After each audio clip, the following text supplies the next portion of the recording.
तल में एक खड़ी लकीर होती है और एक बड़ी लकीर। खड़ी लकीर को एक्स अक्ष कहते हैं और बड़ी लकीर को वाई अक्ष कहते हैं। ऊपर वाई नीचे वाई डैश होता है, दाएं तरफ एक्स और बाएं तरफ एक्स डैश। जहाँ दोनों रेखा एक दूसरे को प्रतिच्छेद करता है उसका नाम होता है मूल बिंदु। और मूल बिंदु के निर्देशांक 0 0 होते हैं और इसे O से निर्देशित करते हैं। संख्या रेखा पर एक्स अक्ष पर मूल बिंदु से दाएं तरफ होता है पॉजिटिव और बाएं तरफ होता है नेगेटिव। और इसी तरह से मूल बिंदु से ऊपर वाई अक्ष पर हो जाता है पॉजिटिव और मूल बिंदु से नीचे वाई अक्ष पर होता है नेगेटिव। अब ये जो है किसी कार्तीय तल में जब दो रेखाएं एक दूसरे पर लंबवत खींची जाती है तो वह तल कितने भागों में बट जाता है? 4 भागों में। और वह प्रत्येक भाग क्या कहलाता है? पाद कहलाता है, या चतुर्थांश या पाद या क्वाड्रेंट कहते हैं। तो वह क्वाड्रेंट होता है या प्रथम पाद या प्रथम पाद का या चतुर्थांश कहिए या फर्स्ट क्वाड्रेंट कहिए। प्रथम पाद, द्वितीय पाद, तृतीय, चतुर्थ पाद। हाँ, प्रथम पाद, द्वितीय पाद, तृतीय पाद, चतुर्थ पाद। इसका चिन्ह क्या होगा? Plus plus. इसका माइनस प्लस। इसका माइनस प्लस माइनस। अब देखो तुमको पूछ देगा कहीं पर कि -6 और यह 3 दिया हुआ है किस पाद में जाएगा? ये सब बुझ गया तो ऑब्जेक्टिव 2 नंबर क्लियर। आ दूग नहीं दे तो एगो फाइनल तो जी एगो हर साल फाइनल है कि 1 नंबर ऑब्जेक्टिव में या फाइनल होगा। यही नहीं देगा, डिजिट बदल देगा, माइनस प्लस बदल देगा। अब 6 है, कौन पाद में जाएगा? अच्छा 0y 0x है, कौन पाद में जाएगा? द्वितीय में। जब x निर्देशांक क्या है? 0 और y निर्देशांक को कुछ वैल्यू दिल है। x नियामक 0 तो y अक्ष पर, y नियामक 0 तो x अक्ष पर। यदि 0 2 है तो यह निश्चित रूप से किस अक्ष पर जाएगा? y। और 2 0 है तो x अक्ष पर। ये सब बात यदि समझ गए तो इसमें भी 1 नंबर तो यह फाइनल हम कहिए देंगे कि आएगा ही आएगा, हमेशा आता है। अब आपको कह दिया -3 और -2 किस पाद में जाएगा? तृतीय पाद में। अब A0 किस पाद में जाएगा? कोनो पाद में नहीं, कोनो पाद में नहीं तो किस पर जाएगा? तो अक्ष पर जाएगा। किस अक्ष पर जाएगा? x अक्ष पर या y अक्ष पर? तो कौन अक्ष पर जाएगा? क्योंकि y नियामक 0 तो जाएगा x अक्ष पर। पहला वाला जो चैप्टर है सब निकाल के देख लो, इसी पर आधारित है और कुछ उसमें नहीं दिया हुआ है।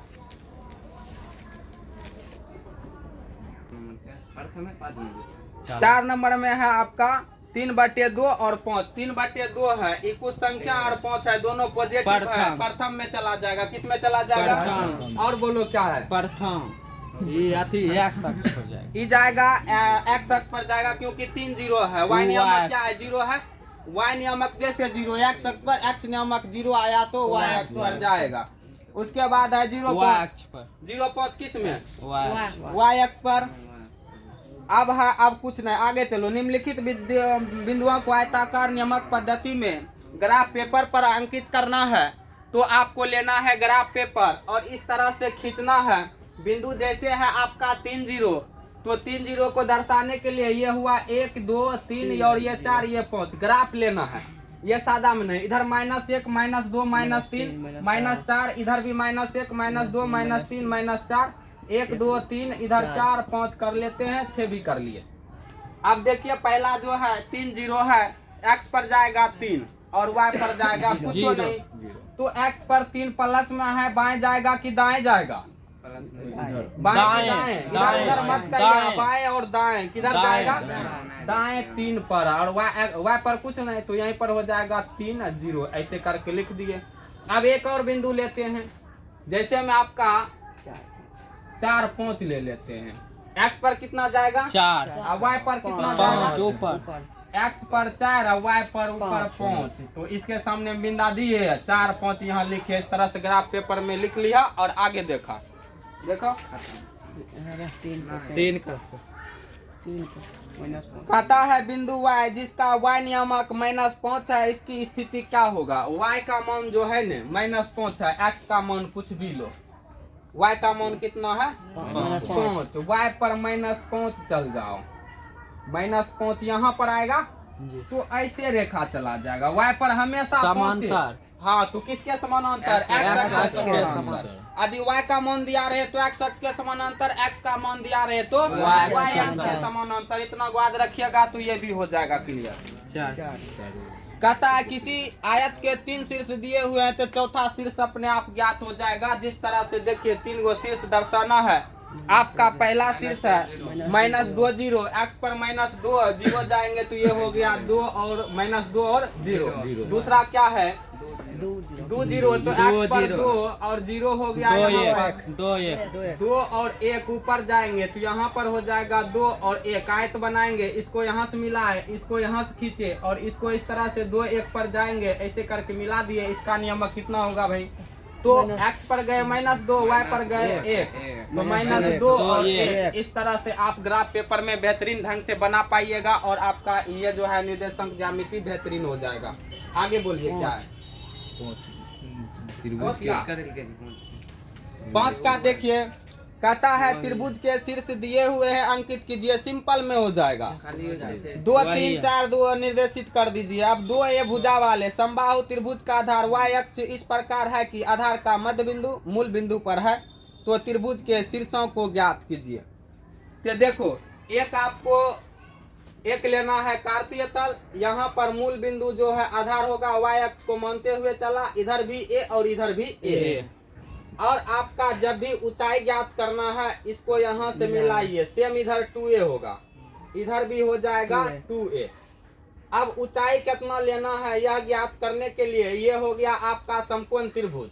यहाँ पर कुछ मान दे दीजिए, a यहाँ पर b यहाँ पर c, यहाँ पर मूल बिंदु o है। अब इसका नियमक ज्ञात करना है किसका? a का करना है, तो इसके लिए ऊंचाई ज्ञात करना पड़ेगा। अर्थात OA बराबर ज्ञात करेंगे, रूट अंदर हो जाएगा AB square minus BO square या OB स्क्वायर, ये हो जाएगा रूट अंदर 2A स्क्वायर माइनस हो जाएगा A स्क्वायर, तो हो जाएगा √3A। यहाँ से यहाँ तक की लंबाई हो जाएगा √3A। अब देखो x पर क्या है, किधरों नहीं गया है, नहीं गया, y पर सिर्फ गया, y पर ऊपर गया ने, तो x नियामक 0 देंगे, y नियामक √3a देंगे। इसका भी नियामक हो गया। इसका नियामक कितना होगा? x पर गया a, x पर यहाँ से यहाँ ये है तो ये हो जाएगा a, y पर नहीं कुछ गया तो 0, x पर इधर -a और ये हो जाएगा 0। ये इस तरह से नियामक आप लिख सकते हैं। क्वाड्रेटिक इक्वेशन मतलब यही सब क्वेश्चन रहेगा आपका, और ग्राफ पेपर में इसको बनाइएगा। ग्राफ पेपर सबको एगो कॉपी खरीद लीजिएगा, 5 रुपया वाला खरीद लीजिएगा, तो ये पूरा का पूरा एक्सरसाइज खत्म हो जाएगा। और बोलिए 6 का 7 का ABCD का आयत इस प्रकार है कि AB का 10 इकाई, BC 8 इकाई है। AB और AD को क्रमशः x और y अक्ष मानते हुए ABCD को के नियामक ज्ञात कीजिए। अब फिर से ABCD एक आयत इस प्रकार खींचिए कि AB बराबर 10 है और BC बराबर 8 है। AB को x अक्ष मानिए और AD को y अक्ष मानिए। तो AB को x अक्ष मानते हुए लिख लेंगे। यहाँ पर A दे देते हैं और यहाँ पर B दे देते हैं। AB हो गया, AD को और y अक्ष यहाँ पर D दे देते हैं। यहाँ पर AB का वैल्यू 10 है तो 10 लिखे और इसका वैल्यू 8 है तो 8 लिखे। तो इस सीधा आयत बनाना है तो आमने सामने का भुजा क्या होगा? बराबर, इसके बराबर खींचे, इसको यहाँ से मिलाए। अब देखो भाई इसका निर्देशांक निकालना है तो यहाँ भी 8 होगा और यहाँ भी 10 होगा।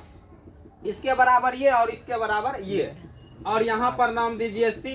अब आपका B का नियमक कहेगा x पर यहाँ से यहाँ 10 गया तो x अक्ष पर 10 और y पर नहीं कुछ गया तो 0, और यहाँ मूल बिंदु A का 0 0 हो जाएगा और D का निकालना होगा तो x पर कुछ नहीं गया है, y पर सिर्फ गया तो 0 और 8। इसका हो जाएगा x पर भी गया 8 ने, x पर गया 10 और y पर गया 8, तो 10 और कितना हो जाएगा 8। इस तरह से आप कर सकते हैं। आगे आपका कुछ नहीं है, इसी तरह का है, आप कर सकते हैं। कीजिएगा कि नहीं? कहता है वर्ग के केंद्र को मूल बिंदु मानते हुए इस तरह से एक कार्तीय तल लेते हैं और बीच में आना चाहिए मूल बिंदु। बीच में आ गया, इधर A B CD और 20 ये जो वर्ग है ना इसके भुजा की लंबाई 20 है, तो यहाँ भी 10 क्योंकि ये पूरा 20 हुआ, इतना गो 10 है, इतना गो 10, इधर भी 10 है, इधर भी 10, यानी x पर भी गया 10 और y पर -10, तो ये होगा 10 और -10, ये गया x पर भी 10 और y पर भी 10, तो ये होगा 10, ये होगा x पर -10 और यहाँ पर y पर 10, ये होगा -10 और -10। इस तरह से आप इसका नियमक निकाल सकते हैं और लिख कितना ही करना है और ग्राफ पेपर में कर लीजिएगा। अब आपको दूरी सूत्र प्रूफ कर देते हैं, इसको मिटाते हैं, दूरी फॉर्मूला कर दे प्रूफ, इसको मिटाते हैं।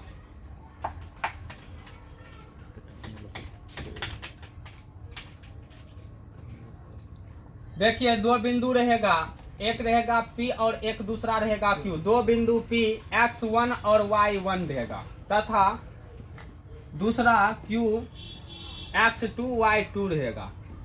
इसके बीच की दूरी ज्ञात करना।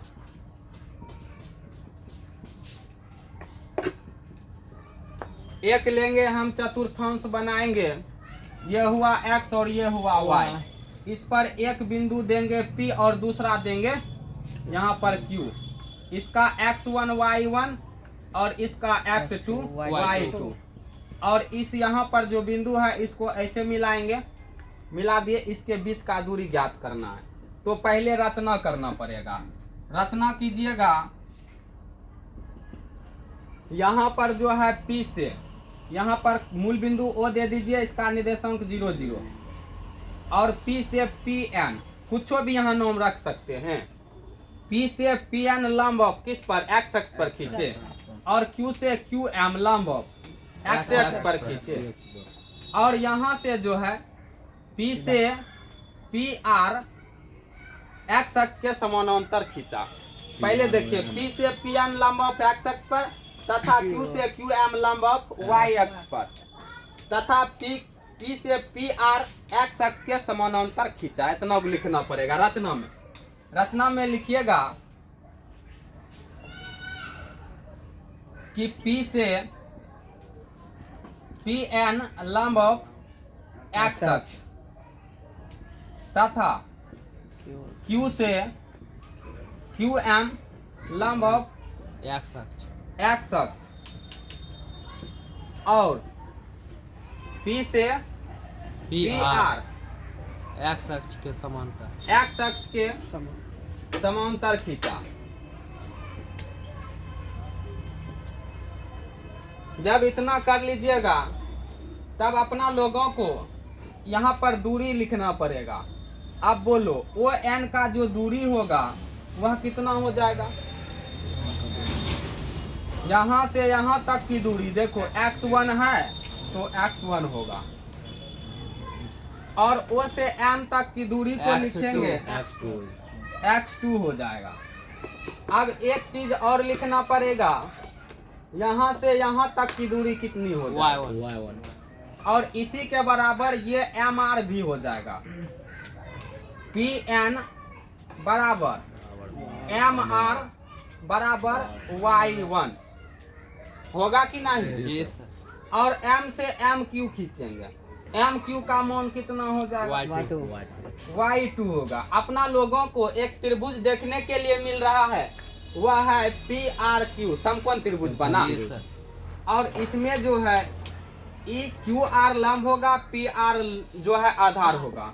इसकी दूरी निकालना है इतना गो, क्योंकि अपना इस पूरे का लंबाई देल है, यहाँ से QM देल है और RM देल है, तो इतना गो दूरी निकालने के लिए इस पूरे में से इतना गो को घटा देंगे।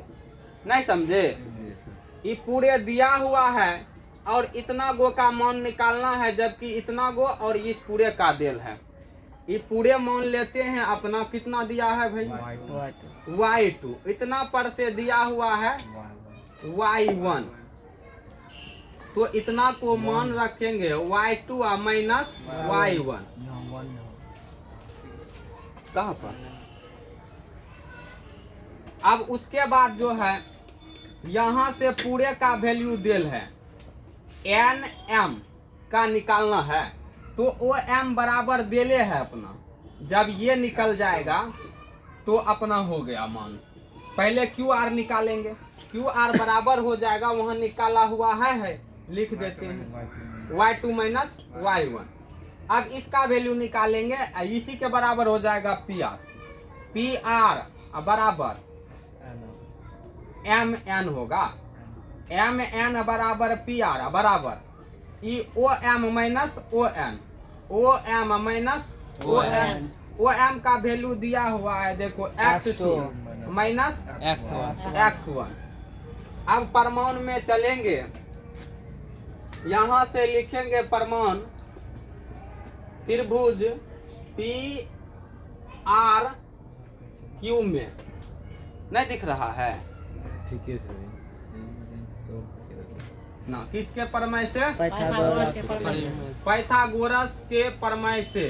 क्या होता है भाई? पाइथागोरस का प्रमेय होता है बी स्क्वायर। हाँ, ये पी क्यू स्क्वायर अर्थात कर्ण का स्क्वायर बराबर आधार स्क्वायर प्लस लंब स्क्वायर। यहाँ पर लिखेंगे पी क्यू स्क्वायर बराबर P are square plus Q are square. इसीलिए पी क्यू बराबर रूट अंदर P R square minus Q R square plus हो जाएगा रूट अंदर पी आर का वैल्यू कितना है? पी आर का value x2 minus x2 minus इसका क्या हो जाएगा? Whole square plus Q R का वैल्यू देखो y2 minus y2 minus y1 इसका होल स्क्वायर। यही आपका क्या हो गया? दूरी सूत्र हो गया। इसको याद रखना है, डिस्टेंस फॉर्मूला। इसको क्या कहते हैं? Distance formula. आध हो जाएगा, आध करने का कोई जरूरी नहीं, आधे है नहीं है।